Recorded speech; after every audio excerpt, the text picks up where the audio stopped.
Good afternoon. This is Ashley Smith, and I'd like to invite you to our Vision Committee meeting for January 20th, 2021. I have council members with me, and we'll go ahead and do our roll call. Councilmember Dennehy? Here. Councilmember Gonzalez? Absent. Councilmember Jaquez? Absent. Councilmember Meisner? Here. Councilmember Reed? Absent. Councilmember B. Smith? Here. Mayor Pro Tem Hamrick? Here. Mayor Smith? Here. First on our agenda, we have the Golden Age Center, and Jamie Ellis is in the audience today. I'd like to invite you up to address council about how the Golden Age Center is doing, and especially getting through COVID.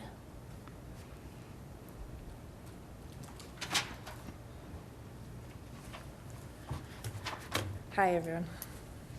Thanks for having me here tonight. As you know, my name's Jamie Ellis, and I'm the new Executive Director at the Golden Age Center and Fremont County Transit. I came on about a year ago, almost exactly, and it has been a very interesting year. So I'm just going to kind of briefly touch on what's happened over the last year with us. We have a membership of over 500 members at the Golden Age Center, and we offer activities, social events, trainings, educational presentations, and meals 5 days a week to the citizens of Fremont County who are 50 years and older. We had to close our doors at the Golden Age Center in March of last year due to COVID, which meant no activities and no meals in our dining room. In our partnership with the Area Agency on Aging in Salida, we were able to continue serving seniors daily meals 5 days a week by providing a grab-and-go meal service at the Golden Age Center. Each day, the nutrition programs provides anywhere from 40 to 80 meals to seniors. Every single day we've done this since March. In that time, we have served approximately 16,000 meals. Our seniors, we talk to them every day as they come through, we get to know them, and they are very eager to be able to come back to the dining room and eat with their friends. Many of them have made comments that they don't know what the big fuss is. They've been through worse in their lifetime, so they're pretty eager to come back. It's been difficult because we've watched many of them deteriorate mentally and physically. They rely on coming to the Golden Age Center to eat for social interaction. They come for exercise, so their physical health also. Many of them have been totally isolated and don't even have family here. We are slowly working on plans to reopen small activities that can abide by the COVID regulations of being 6 feet apart, but due to working with such a vulnerable group, we have to be very careful. COVID regulations limit the activities we can offer, but we are being optimistic that we'll be able to resume our normal activities sometime this year. Until then, we will keep doing what we are doing and plan great things to come. We can't forget about Fremont County Transit. We are the only public transportation in Fremont County, and as you know, that is a huge area to cover. We provide transportation to anyone, regardless of age. A lot of people think that we're only for senior citizens, and that's not true. We're for anybody who wants transportation in Fremont County. We do ask people to make appointments for those rides at least 2 to 3 days in advance. If they're going out of town a couple weeks, we fill up right now, we're like a week out on rides. For rides within Fremont County, we only ask for a $2 donation, and if people can't pay that, we don't turn them away. So we do offer that, to everybody, and there's a lot of people here locally that can't afford to pay for a taxi ride or other means of transportation. We also offer rides to Denver, Colorado Springs, and Puebla areas for medical appointments. The fees for each of those destinations varies. We also provide programs to assist veterans with their transportation to medical appointments. For those with Medicaid, many of the appointments within Fremont County and to out-of-town destinations are covered by Medicaid. Due to Medicaid changing to a third-party vendor to dispatch and bill these rides, Fremont County Transit had to make major changes this year to become compliant with those vendors. Only certain vehicles can be used for those rides. Drivers had to go through more extensive training than usual. We have to do stricter background checks, so now we have to do FBI fingerprinting instead of just CBI backgrounds. They have to have more licenses and certifications for the vehicles used, and we needed to hire another dispatcher. All of this added to the existing general operating expense. All of these expenses will continue to be on our annual budget from now on. With COVID and changes to the Medicaid guidelines, Fremont County Transit income from Medicaid was cut in half. We're really hoping this year that as people start to use the system more and find out more and more about what it is, that our income will continue to rise. Currently, we have 10 vehicles, 4 shuttles that seat anywhere from 8 to 14 people, and 3 of those have wheelchair lifts. We also have 5 minivans, and 2 of those can transport wheelchairs, and we have 1 small SUV. In 2020, we provided 26,025 rides, equaling 83,595 miles. That's a pretty impressive number, but we're still suffering from COVID as now trying to get more rides and get more people to come out, not be afraid to go out. We're still dealing with those businesses that have to close due to COVID, quarantines or things like that, and passengers canceling due to being sick.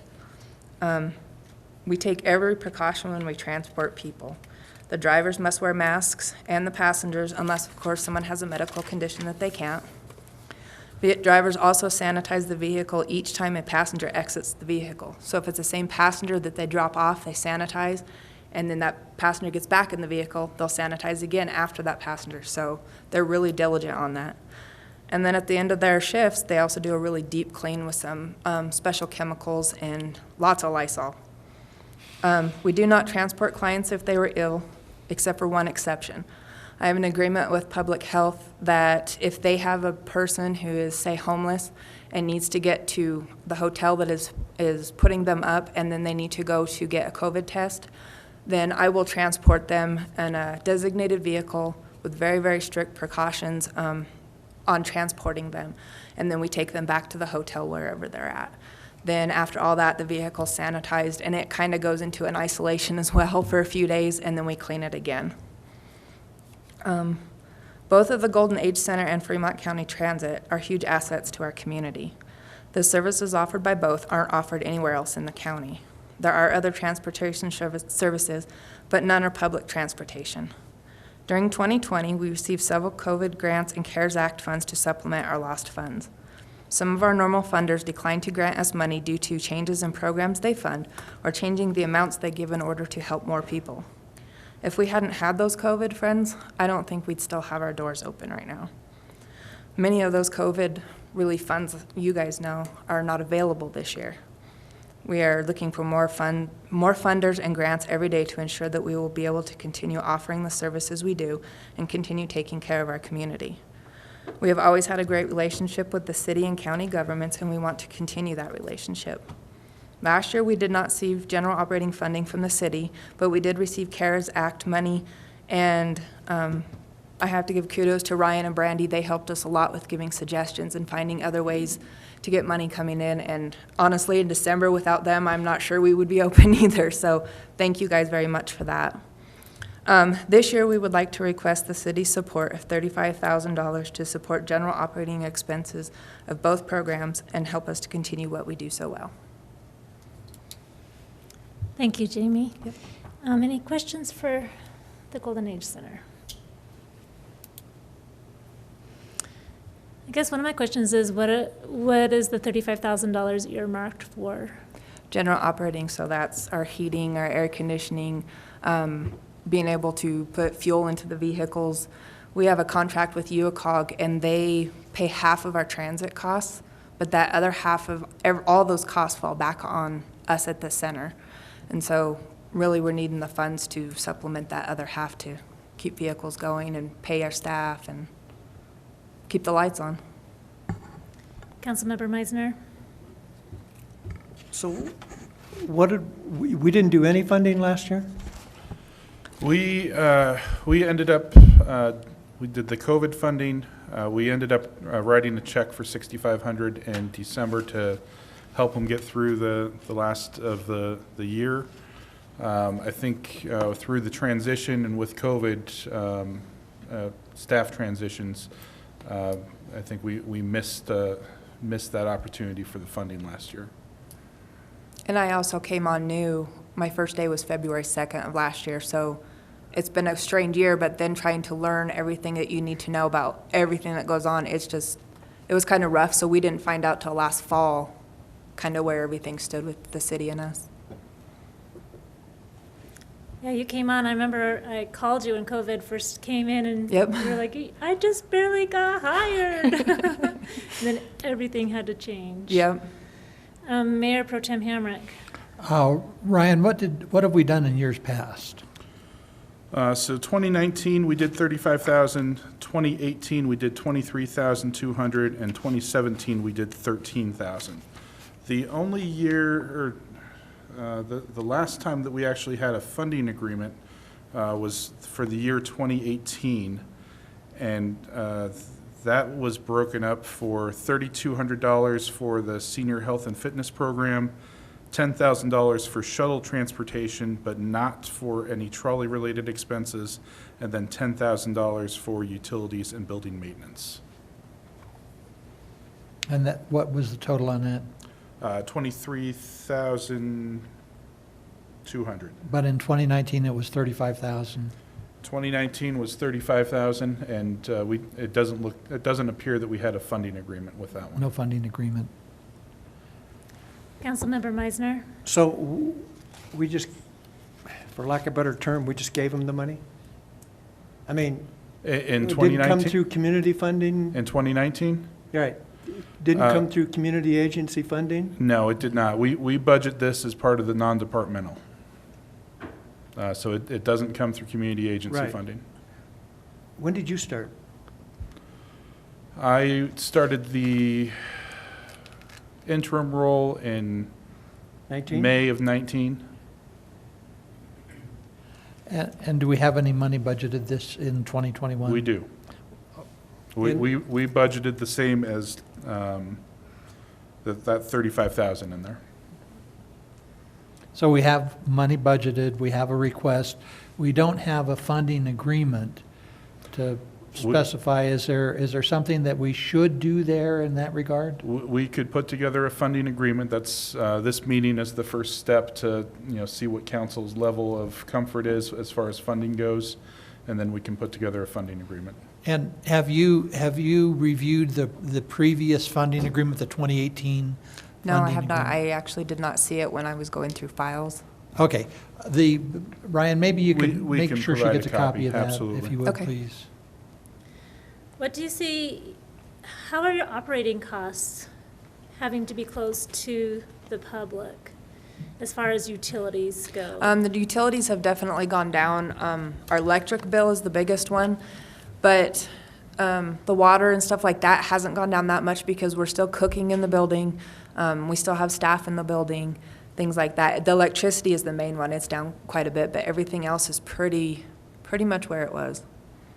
The heating and air conditioning we kept at the same temperature as if people had been in there, so.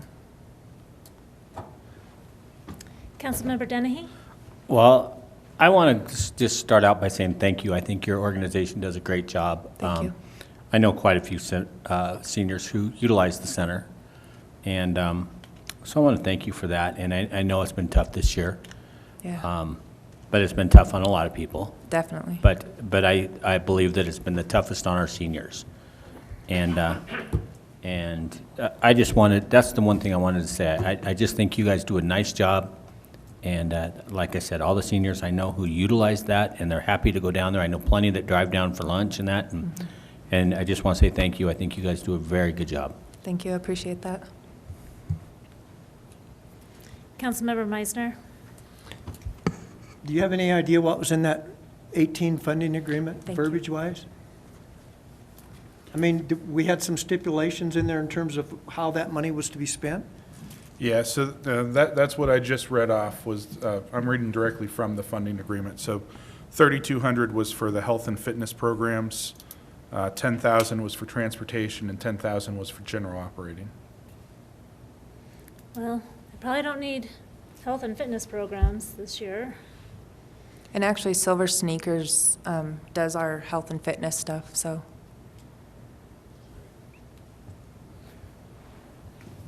Well, I mean, I think in your discussions, you're going to have some discussions with them? Yeah, we can I would let them tell us. let them tell us. Well, I mean, versus us dictating to them, they tell us Absolutely. where they need some assistance, and then we can start Yep. saying yay and nay to each of those in terms of, we always seem to shy away from salaries.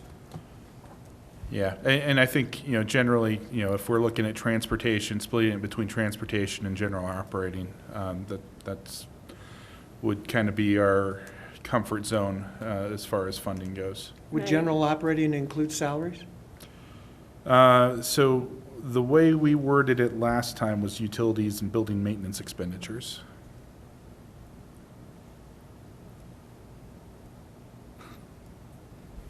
Mayor Pro Tem Hamrick? So from my perspective, we have 35,000 budgeted. I think that my feelings, speaking for myself, I think this is a community service that deserves support. And so you just need to go through the process and bring something back to us. I think that this is the right direction to go. We're not making any commitments on amounts or anything, but based on how we've funded this in the past, if you can get with the Golden Age Center and hammer out an agreement, that sounds like something that council can certainly consider and support. Councilmember Smith? I definitely agree with Mayor Pro Tem Hamrick. The process is important, especially for our general public that are watching this. They want to see where the monies are coming from, and going out policy kind of trumps everything. And I also agree with Councilmember Dennehy that our seniors have taken a hit at this and with the virus, and it's definitely something that we do need. Well, and it's our one and only public transportation, essentially, and that's something that we definitely need to protect. But I would like to see an itemized list of what the needs are so that we can kind of judge, make sure that Okay. the money's going specialized for this year, 2021, based on what your needs will be Okay, in the wake of COVID. we can do that. All right, so it sounds like you've gotten the direction that you need. You have Yep. enough of that? And Jamie, we can talk about it later, but we do still have some COVID funding for this year. Okay. So there may be some other additional opportunities Okay, for great. some Good to know. COVID funding.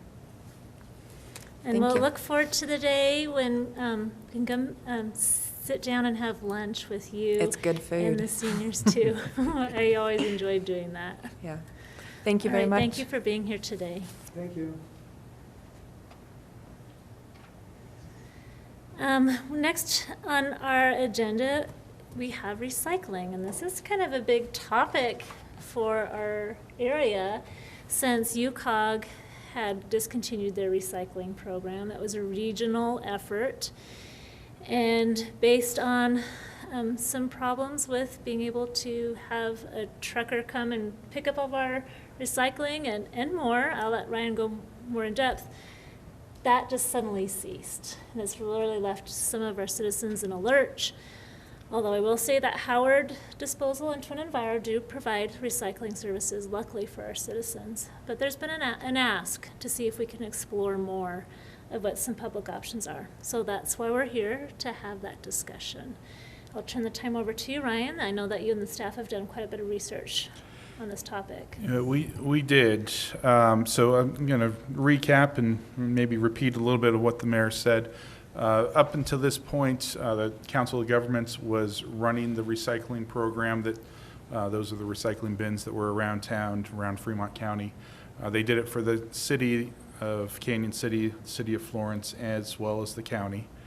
The city was paying UCOG in 2020, it was $15,750 per year. The actual cost was actually $22,000. It was supplemented. They used some of the reserves rather than charging the full price to all the members. COG was facing an uphill battle with the program and was going to increase the rates in 2021. That being coupled with communication from the hauler that was picking up and delivering the recycled materials that they were going to stop hauling for them. That created both a funding and logistical problem for the Council of Governments, and they had to make the very tough decision to end that program. The recycling options that we do have in Canyon City are Twin Enviro and Howard Disposal. Both are offering recycling options for paper, cardboard, plastic, and aluminum cans. Howard Disposal also has a drop-off up at their transfer station from 8 a.m. to 4 p.m. Monday through Friday. The challenge that we're seeing is that there is no recycling for glass, and glass poses a lot of challenges from different perspectives. For recycling or trash haulers, it's very hard on the equipment. It is very hard on personnel. You're dealing with sharp materials, often a lot of cuts and scrapes for personnel. When glass is being recycled, there's only one recycling user in the state that's really taking all of that glass. There's very limited demand for that recycled material, at least in the state of Colorado. And then a load of glass can be contaminated, and contamination can be rocks that are in with the glass. It can be trash. It can be unsorted glass, so brown bottles with white or green glass, vice versa, or the wrong types of glass. So this was something that was new to me. I didn't realize that they don't take all of the glass. They mostly take glass bottles, mason jars, things along those lines. Safety glass, Pyrex, ceramic, anything along those lines, that's considered contamination. If you're hauling a load that has those contaminated materials in there, it'll be rejected by the end user, and then all of that glass ends up in the landfill. Same thing with cardboard and other recycled materials. If there are contaminants, household trash gets mixed in with it, just one household could cause those loads to be rejected, and then that entire load ends up in the landfill. We looked at what some other communities are doing, both surrounding us as well as other communities about our size. Pueblo, the city and health department partnered, and they're running their recycling program. It is city funded. They utilize a former Humane Society shelter as a recycling center, and they're open about 18 hours per week. Brighton has drop-off bins. They're not monitored. They pay for that through their general fund. City of Durango, they run a municipal trash service. They do offer recycling curbside. Recycling center is open Tuesday through Saturday, 9 to 5. Montrose also runs a municipal trash service. They have recycling totes. They're recycled, or they're picked up every 2 weeks. They're on an opposite schedule of the trash service. Sterling, they didn't have any recycling. What we saw here is that a lot of these municipalities that are running their own recycling programs, they're also running their municipal trash service as well. So they already have the trucks, they already have staff allocated and resources for that type of service. Some different options that, we did some research talking to, trash haulers, recycling companies, as well as other communities. The big one, is education campaigns. A lot of what we heard, and it was very consistent when it came to glass, was, that it seems to be a challenge for every community, the glass piece of it.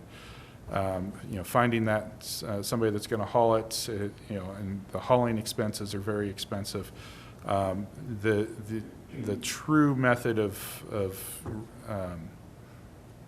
reducing the amount of glass that's going into landfills is actually, the recommendation is education campaigns encouraging people to change their consumer buying habits and moving away from purchasing glass products to other items that are more easily recyclable. We can, as the city, we can evaluate returning to the bins to the drop-off locations. I think there are certainly some drawbacks to that.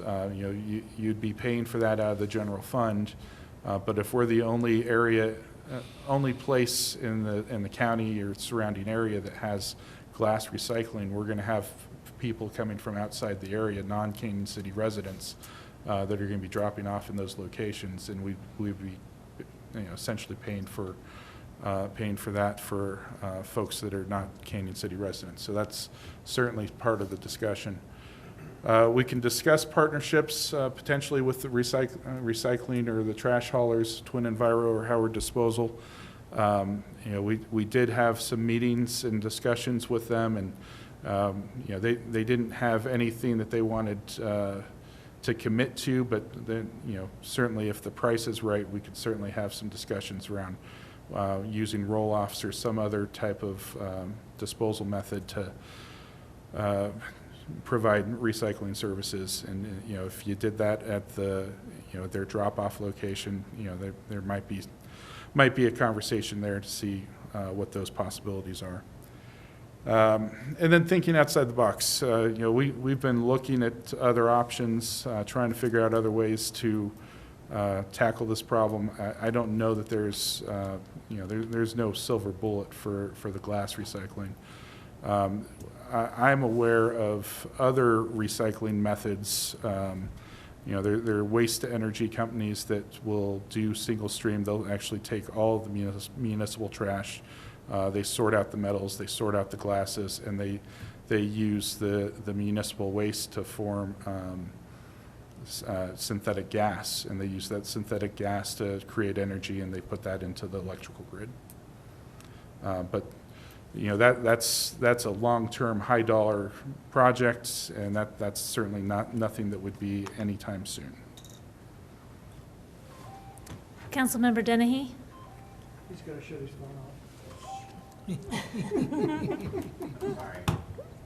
Ryan, I just have a question when we go back. Can you go back one page? Just 'cause that's short-term memory of mine. But when you're discussing or evaluate, bringing bins to drop off again, would that still have to be a partnership with either Howard or Twin Enviro to pick those up? Well, Or do we hire or do we get our own trucks or something to haul them somewhere? Yeah, so I think as you look at number 2 and number 3 on that list, returning the bins to the drop-off locations is kind of the city-provided plan. We would either have to acquire a truck for those bins or hire or contract with somebody to do the pickup. Some of the feedback that we did get through the research process is the bins that we're using are rather outdated. They're pretty cumbersome and complicated to use. We did receive some recommendations to move away from the recycling bins that we do have, if we were to continue. Councilmember thank you. Meisner? Did anybody chat with Florence and the county? We reached out to the county. They weren't able to attend tonight, but we did reach out to them. I have not connected with Mike Patterson over at Florence. So Mike, I've been able to attend some mayor meetings that included the county and Mike Patterson. I would say that Florence right now is really lukewarm. I think they're satisfied with where they're at right now. The county said basically if there was some, they're just directing people to going to Howard and Twin Enviro right now. And they don't have an interest in taking a lead in any type of effort. Perhaps if we took a lead on something, they might participate, but there wasn't a lot of enthusiasm. They said they said they hadn't really received that many complaints from their citizens about it. So they didn't really feel. Is a trash tax an option? Yeah. I mean, still voter approved. That would at least help with some of the revenue issues and also help with spreading that out amongst, in the area. Yeah, it's certainly something that we could consider, and I think you would definitely have a yes or no vote from the community Right. on whether or not to Whether they move actually forward. really want it or not. Right. And then the other thing is to help with the area problem is, at least for Canyon, is to have a program through both of the companies that supports their curbside. My point is that if you have a curbside container within the city limits from one of those two organizations, we share the cost of that in some form or fashion. And that would at least give us potentially a little cleaner option. I think generally curbside is a much cleaner recycling process than the drop-offs. And that at least gives us an opportunity to have something going. Well, I mean, well, we'll turn some time over to Mayor Pro Tem Hamrick. So, Ryan, could you go back to your first slide, please?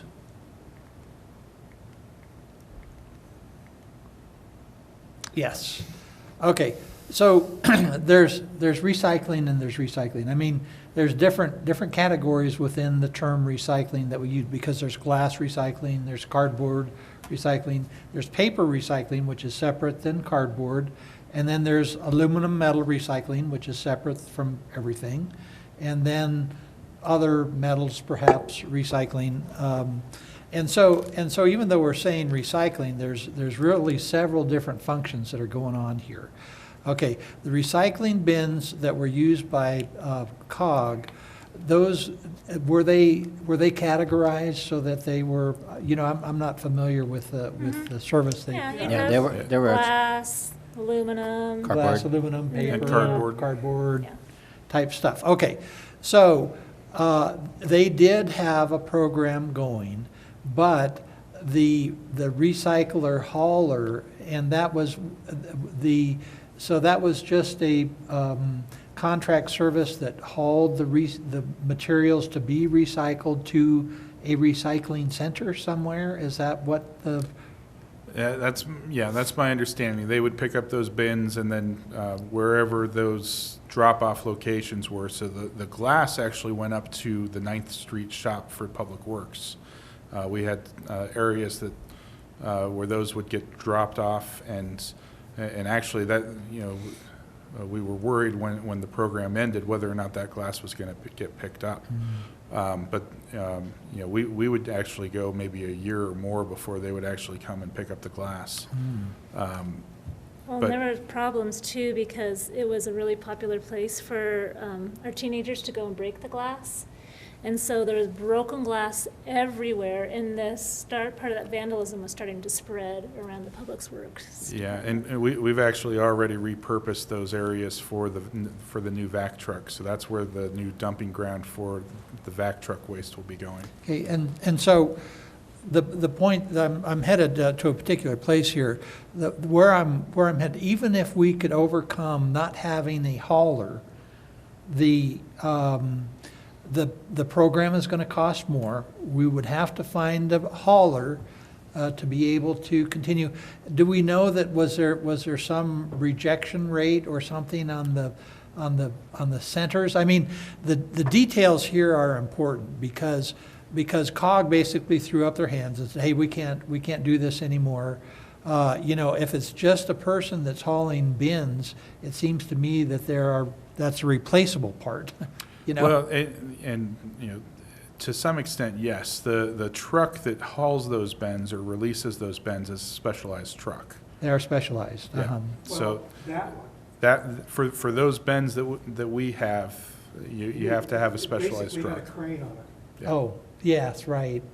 That's But the if we problem with those bins. if we went to a different bin, we could do something. And what where I'm headed with you know, is to make sure that there's not an opportunity or an ability to continue the program with some changes. Maybe change out bins, maybe find a different recycler, hauler or something. But I'm not sure that we've got the full story on exactly what caused them to throw up their hands. I mean, if it was just the person with the truck that could pick up the bin and said, well, I'm not going to do it anymore, you know, there are other. It seems to me that there are other possibilities. Maybe there's not, but There's there. definitely more to the recycling story. And that's a nation and global story that's been happening. I'm going to turn some time over to Councilmember To Smith. piggyback off what you just said, Mayor Smith, is kind of where I was going to go, is waste and recyclables have been a problem for years that we've been trying to deal with.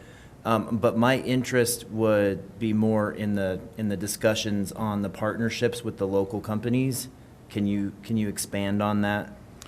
I think in our conversations, they didn't want to go on record with anything. I think, if that's a route that council wants to go, certainly that's something they could consider. But the question is, how much is it going to cost, and how far do you want to supplement that? Well, I would be curious, because some of my biggest concerns are the tires, TVs, paint cans, and obviously, glass. Luckily, Twin Enviro takes the glass, although Yeah, I believe you said there's only one place in the entire state of Colorado that's accepting glass to recycle. And that's part of where that story is back in the 90s, it was raw materials were a hot commodity. And I guess that they said around 2011, the demand tanked. It was no longer profitable. Now it's costing municipalities and even rural communities. Of course, anything that's really progressive, especially for urban areas, is a bigger challenge for rural communities. And to overcome that was really the UCOG, the regional effort. And even that has failed, and we're not the only community that's had this problem.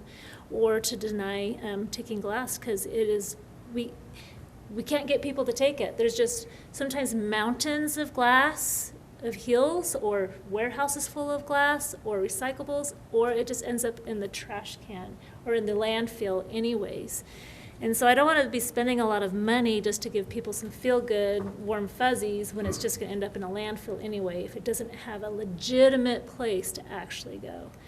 I saw that Colorado did have a grant, an initiative for trying to get more maybe recycling companies or businesses to come to Colorado, and it was targeted specifically for the Front Range, not at all for rural Colorado.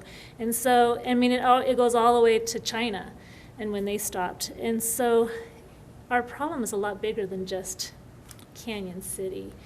But even if we could do some sort of partnership with Twin Enviro, I would like to see that, or even through our dumpster programs that we do, if we could enhance that, where if people can dump things from their homes in the dumpsters, but they also can turn in tires and TVs and electronics.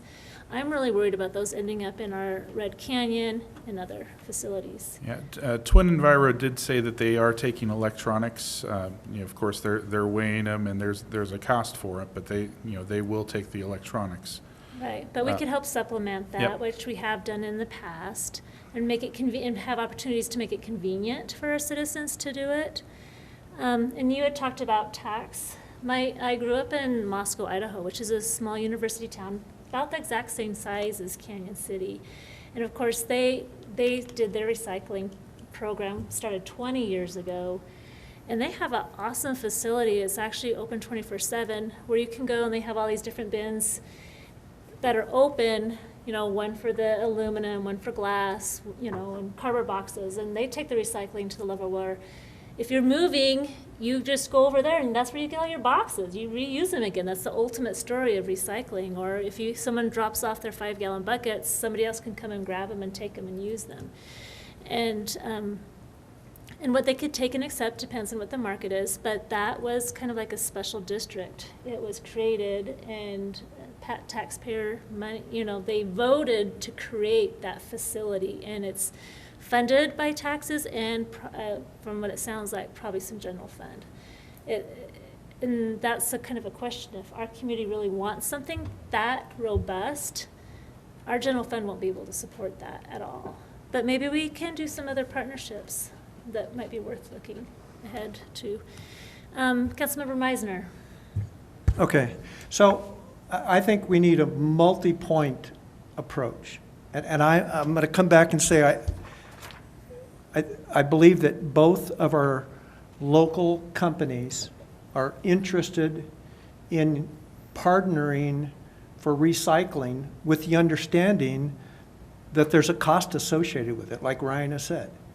That I know that one of the companies has said that we'll provide containers, but with Ryan's point, I think the containers are a real problem because, again, you've got everybody in the state that's got access to the container, and essentially the citizens of Canyon City doing the cost. And that's why I think I would like to at least explore what it would cost for us to provide a container, a recycled container for those existing trash customers that want to participate. At least we'd have a program that's limited with people that want to recycle. And I think that's a beginning point that could offer us the cleanest recycling as one option for just generalized recycling, which is probably, paper, glass, those things that you do streamline with even the bag concept where you use different colors of bags for different collectibles, and at least taking care of that curbside. Then I think as a secondary, or not step two, but along, we've got the electronics that we've got to take care of, because if we don't take care of the electronics, it's going to wind up on Skyline In alleys. or wherever. Yeah. And then a tire thing. I mean, we can do a number of individual programs that address specific areas and still potentially have a program where we've at least got some kind of recycling for the citizens that have an interest in recycling. Well, if they have an interest, they have options. I'm wondering what's the percentage of their customers that are already opting into the recycling program? Unfortunately, I don't have any information I can share on that. Based on my Monday mornings traffic in the neighborhood, I don't think it's very high at all. It's Right. like an extra $6 a month, and people aren't willing to spend that to recycle. But I think the advantage is that even philosophically, we've got a beginning point that where we've got an ongoing program. We don't have to worry about some of the logistics in terms of the recycling, because both of those companies are already processing recycled goods. We just got to get it from the household to there. And that may be at least a beginning point, is to look at containers. We have Brandon Smith, and then we'll go to you, Tim. I literally, Jim almost took the thoughts right out of my head. But it seemed like a bigger conversation than an hour vision committee meeting. And as much as I'm against any new tax, there has to be a source of revenue at some point. And at the same point, we're infringing on local enterprise as well in that term, in my opinion, because there's already two companies that provide this as a service, and that's a portion of their income and how they make their money. And now we have to provide the revenue, and there's so many stars on this topic. I think that it's a bigger conversation than an hour. Right. Absolutely. I think we're getting some direction on where we may or may not need to go. Councilmember Dennehy. Yeah, right now, does anybody know, do either companies offer recycle bins Yes. at home? Both. Yeah, Both both of of them them do. do. Okay. Shows you what I know. Super convenient, and it's more cost-effective to do single-stream recycling, where it's just one big bin and you dump everything. in. Right. Okay, so is that cost, do they just provide that at no additional cost? You pay extra for Okay. that to recycle. Like For I the said, recycled bin. for the recycle bin, it's like $6 a month. Okay, And that's part of my Oh, point. it might be more than that, because I don't pay the bills. Right. but- I mean, we know that there's a cost associated with recycling. I would just like to see the cost of having bins, and if your current carrier, I'm just throwing numbers, that for every bin that each of those carriers have that's recycled, we pay them $5. And that's getting that recycled material from the household to either of their landfills, and we're not impinging upon their operations already, and maybe enhancing it. And I don't know where that goes from there, but there's some people that aren't gonna spend an extra $6 a month to pay for the recycling. and one thing I want to ask on it is, okay, so we're paying, if we do something like this, pay partly for these bins, but yet all the recycle, and right now, I mean, recycling, it's gaining. On some of the items, the recycle amount is gaining, especially metal, aluminum. Those prices, no? Yeah, that's the They're problem. they're moving, metal's moved up a lot in the last 6 months. It's gone up $70 in the last, well, less than 6 months, less than 6 months. So, you know, if that rate continues, look at the benefit that they're getting, because we're getting zero off of what they recycle that for. And nobody said anything about that. They're making stuff off that as well. And right now, I understand that it's low, There's a but, balance. but there is a balance, and that's gonna come up. That is gonna come up. And like I said, I watched metal extremely hard, and it was down to $30 a ton. But right now, it's at $100 a ton. Is that ferrous metal, iron? Yeah, it's, you know, it's, yeah, any of that. So, I mean, that's over at Bonnie's, which Bonnie's is even pays lower than Denver prices, so. All right. I mean, just I see somebody in the audience. Are you here on the topic of recycling?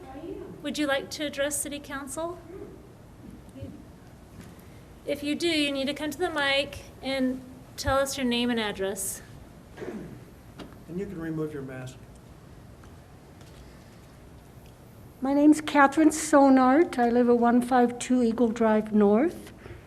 And I have always been real interested in doing my part for recycling.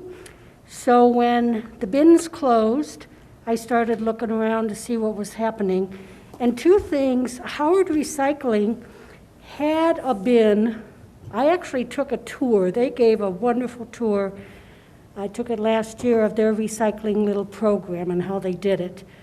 They had two big bins, and you had to like lift up your bag. You couldn't put the bag in and try to get your stuff.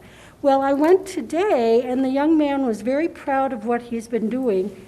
He moved 4 bins down at Howard Recycling, no cost. Of course, you have to be able to drive there and have a car and money to do that.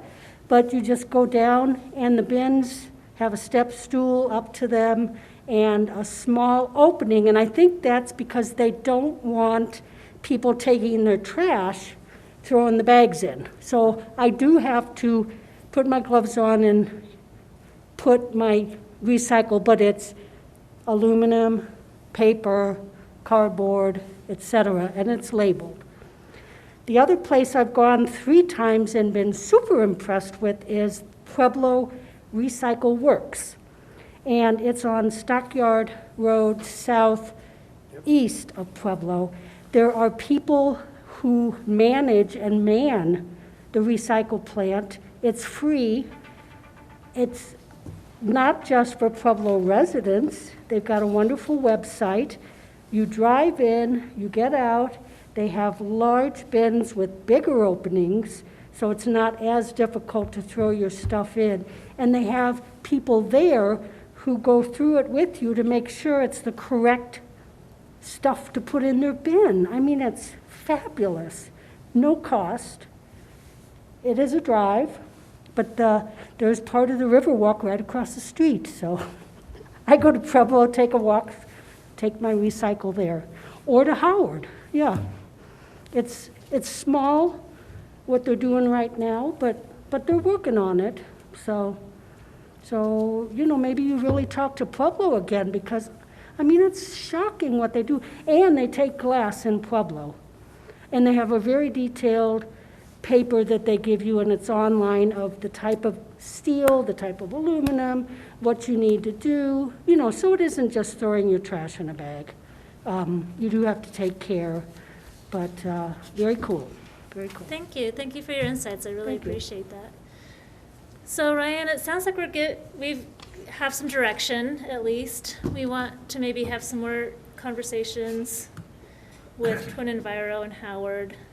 See whether I would like to see possibilities to enhance the dumpster program, especially to make up for UCOG's also not doing tires and TVs and glass, you know, and electronics and stuff. So when it comes to electronics and tires, we've run voucher programs, and we partnered with the UCOG previously, and we do have our grant writer looking for programs for electronics and tires right now. Okay, So good. we're kind of tackling those separately than, you know, the glass issue. That we have not found many programs on the glass side. I don't want to put my foot in my mouth here, but at one time was Canyon City High School taking TVs?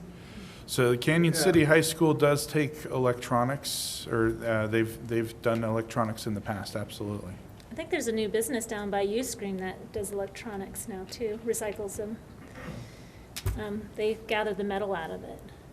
Councilmember Dennehy? And then I just have a quick question, because I know this is done every year. They used to take tires down there by Wholesome once a year. And I'm not sure if they still do that? I haven't heard. I mean, it's been about. Down by where? Down by Wholesome used to Wholesome. do it every They year. used to do it every year down there. But I think there's some kind of environmental, there was some kind of environmental With the amount of legislation tires about that- burning tires or something, so. Well, they're not burning in that anymore, and they had a chance for something else, but our state regulations kind of cut it off, so that person took their company to Iowa Oh. for I recycling the said, tires. this is a much bigger problem than Little Canyon City. Yep. So, but no, I was just curious if anybody knew, because I know that they used to. I got rid of all my tires, so I don't need to do it You know, anymore. somebody, a council member from Florence was talking about that and that he had reached out. You know, They sound like they were- What's her name's husband works out there? Yeah.